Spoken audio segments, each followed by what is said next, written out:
Hello students. तो आज का हमारा जो टॉपिक होगा वो calculation of EMF of the cell.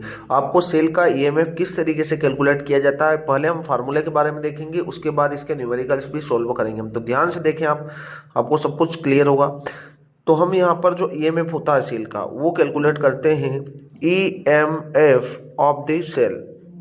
EMF of the cell is equal to, देखो आपको पता है कि ई ऑक्सीडेशन पोटेंशियल, एनोड की बात हम करें तो एनोड पर क्या होता है, ऑक्सीडेशन पोटेंशियल है ना। एनोड पर ऑक्सीडेशन होता है और कैथोड पर जो होता है वो होता है रिडक्शन पोटेंशियल, है ना। ई रिडक्शन पोटेंशियल ऑफ कैथोड, इतनी बात हमें क्लियर होती है ना। एनोड पर ऑक्सीडेशन और कैथोड पर रिडक्शन, दोनों को यदि ऐड कर देंगे तो आपको ईएमएफ पता लग जाएगा, है ना। तो हम यहाँ पर बोल सकते हैं कि E M F is equal to E oxidation potential at anode plus E reduction potential at cathode. कोई डाउट नहीं है यहाँ तक हमें, ठीक है। अब आपको पता है कि देखो आईयूपीएसी ने क्या बोला हमें कि हमें जो ईएमएफ होगा वो किस टर्म में कैलकुलेट करना है, रिडक्शन पोटेंशियल के टर्म में कैलकुलेट करना है। मतलब ये जो ऑक्सीडेशन पोटेंशियल होगा इसको रिडक्शन पोटेंशियल में हम चेंज करेंगे तो क्या हो जाएगा, minus of E reduction potential of cathode, है ना। तो मैं यहाँ पर लिख सकता हूँ उसको ई ऑक्सीडेशन पोटेंशियल ऑफ एनोड जो होगा वो किसके इक्वल होगा, minus of E reduction potential of anode.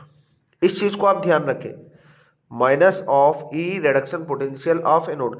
मतलब जो वैल्यू आपका ऑक्सीडेशन पोटेंशियल का आ रहा है वही क्या हो जाएगा, माइनस ऑफ, क्योंकि रिडक्शन पोटेंशियल के टर्म में लिख रहे हैं आप तो यहाँ पर हो जाएगा माइनस ऑफ। जैसे सपोज करो आपका आ रहा है ऑक्सीडेशन पोटेंशियल 2, ये क्या आया आपका ऑक्सीडेशन पोटेंशियल। अब इसे रिडक्शन पोटेंशियल के टर्म में है ना 2 वोल्ट आया, तो ऑक्सीडेशन पोटेंशियल किस पे आया है, हमारा एनोड पर आया। अब इसको आपको किस टर्म में लिखना है, रिडक्शन पोटेंशियल के टर्म में लिखना, तो आप क्या लिख देंगे यहाँ पर माइनस का 2 वोल्ट। ये आप रिडक्शन पोटेंशियल के टर्म में लिख रहे हैं और एनोड पर ही लिख रहे हैं, तो ये चीज आप बहुत ध्यान रखें, है ना।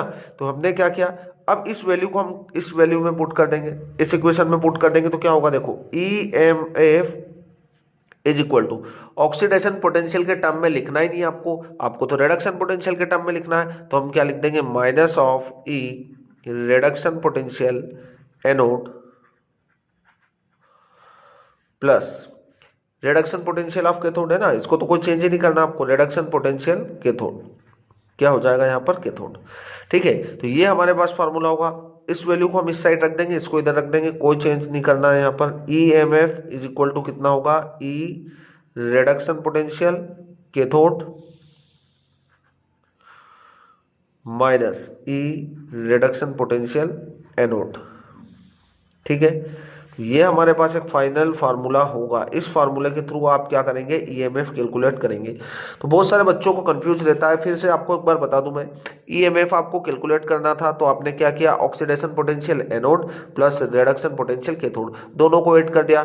बट आईयूपीएसी बोल रहा है कि हमें जो ईएमएफ लिखना है वो किस टर्म में लिखना है, रिडक्शन पोटेंशियल के टर्म में लिखना है, तो आप इस ऑक्सीडेशन पोटेंशियल को क्या करते हैं, चेंज कर देते हैं। तो ऑक्सीडेशन पोटेंशियल को हमने चेंज किया रिडक्शन पोटेंशियल में, तो आपको माइनस का साइन लगाना है।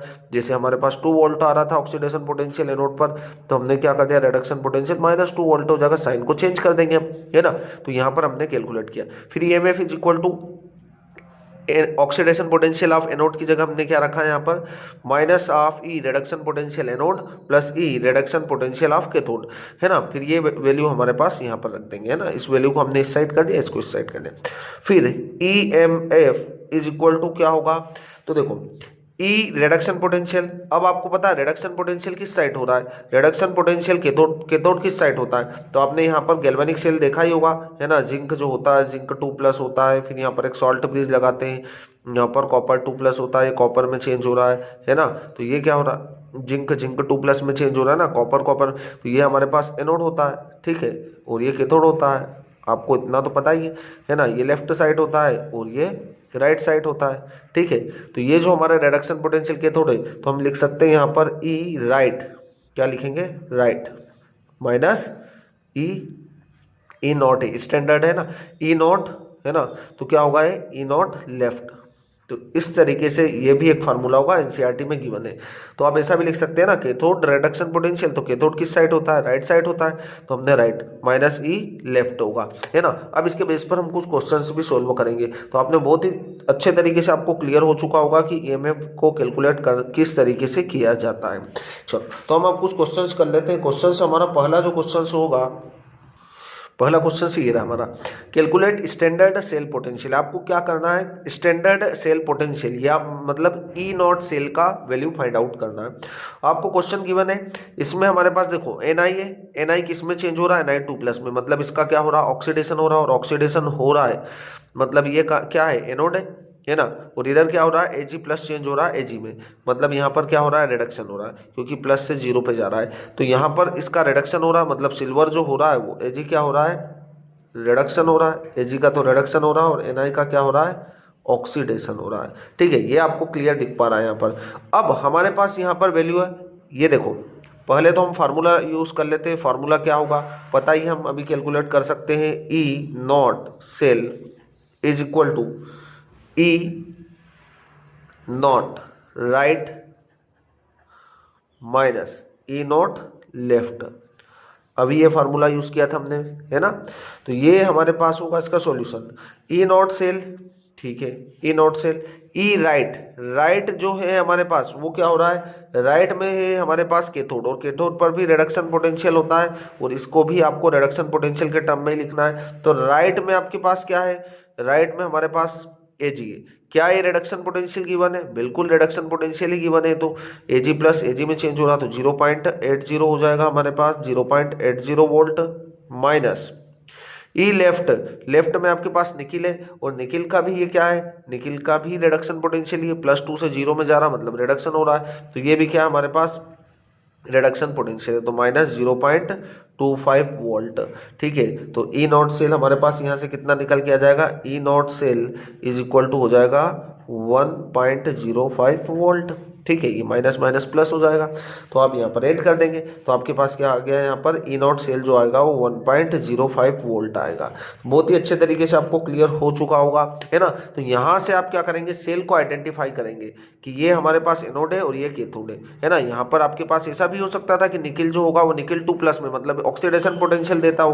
तो जब ये यदि ऑक्सीडेशन पोटेंशियल गिवन होता तो आप उसको रिडक्शन पोटेंशियल में चेंज करने के लिए साइन को क्या कर लेते, चेंज कर लेते। सपोज करो ये हमारे पास था ऑक्सीडेशन पोटेंशियल, ऐसा मान रहे हमें ना, ऑक्सीडेशन पोटेंशियल यदि होता तो क्या होता है, यहाँ पर माइनस का 0.25 वोल्ट होता है ना ऑक्सीडेशन। तो हमको इसको रिडक्शन पोटेंशियल में चेंज करना, तो आप क्या कर देंगे, प्लस का 0.25 वोल्ट, ये हमारा रिडक्शन पोटेंशियल में चेंज हो गया। सिंपल सी बात है ना। तो इजीली आप कैलकुलेट कर सकते हैं। तो ऑक्सीडेशन पोटेंशियल को रिडक्शन पोटेंशियल में चेंज करना आपको, क्योंकि लिखना आपको IUPAC ने बोल ही दिया ऐसा कि आपको ऑक्सीडेशन पोटेंशियल नहीं लिखना, आपको रिडक्शन पोटेंशियल लिखना है। तो आप क्या कर देंगे, यहाँ पर साइन को चेंज कर देंगे। ठीक है, अब दूसरा वाला क्वेश्चन हम ले लेते हैं। यहाँ पर दूसरा क्वेश्चन ये रहा, standard cell potential of Daniell cell. Zinc change हो रहा है, जिंक 2+ में, मतलब ये क्या हमारा एनोड है, और कॉपर 2+ चेंज हो रहा कॉपर में, ये हमारा कैथोड है। तो यहाँ पर जो जिंक है वो तो है एनोड, ठीक है, क्या है, जिंक एनोड है, और कॉपर है हमारे पास कैथोड। पहले आप सेल को देखकर पहचान ले, है ना, और ये तो सॉल्ट ब्रिज है। फिर यहाँ पर आपको क्वेश्चन में गिवन है E not zinc, zinc 2+, zinc किस में चेंज हो रहा है, जिंक 2+ में। क्या है ये इसका रिडक्शन पोटेंशियल है ना। तो ये क्या है, इसका रिडक्शन पोटेंशियल है। और कॉपर 2+ चेंज हो रहा कॉपर में, ये भी रिडक्शन पोटेंशियल है। बस हमें कुछ नहीं करना, सिंपल सा फार्मूला यूज करना है। फार्मूला क्या है वो आप हम नेक्स्ट पेज पर भी कैलकुलेट कर चुके हैं, और यहाँ पर भी पता आपको, E naught cell is equal to E right reduction potential minus E naught left reduction potential. चलो, तो फार्मूले में वैल्यू रखना हमें। अब राइट में कौन है, राइट में हमारे पास कॉपर है, और कॉपर का क्या दिया है, कॉपर का रिडक्शन पोटेंशियल है। डायरेक्टली वैल्यू पुट कर देंगे हम, क्या होगा, प्लस का 0.34 वोल्ट माइनस, है ना, फार्मूले वाला माइनस लगा रहे हैं।